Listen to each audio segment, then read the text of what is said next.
హైదరాబాద్లో నాలాలు, చెరువులను ఆక్రమించి కట్టిన నిర్మాణాలను కూల్చివేసేందుకు ప్రభుత్వం చేపట్టిన చర్యలు అభినందనీయమని హైకోర్టు వ్యాఖ్యానించింది.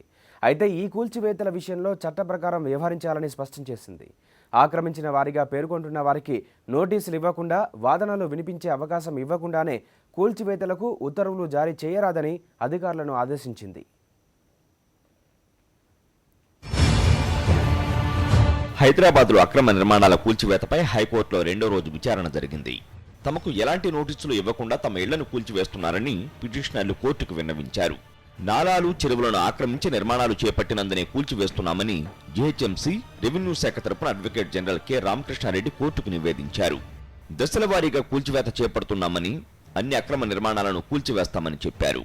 ఇరుపక్షాల వాదనలు విన్న న్యాయస్థానం జీహెచ్ఎంసీ పరిధిలో నాలాలు, చెరువులను ఆక్రమించుకుని అక్రమ నిర్మాణాలు వెలిశాయనే విషయంలో ఎటువంటి వివాదం లేదని పేర్కొంది.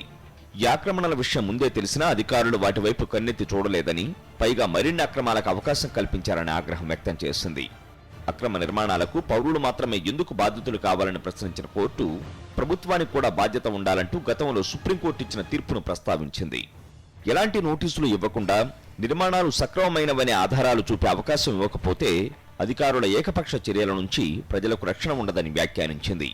ఆక్రమణలుగా చెబుతున్న స్థలాల్లో ఉంటున్న వారి వాదనలను వినిపించేందుకు, ఆ స్థలాన్ని ఖాళీ చేసి వెళ్లేందుకు తగిన గడువు ఇవ్వాలని సూచించింది.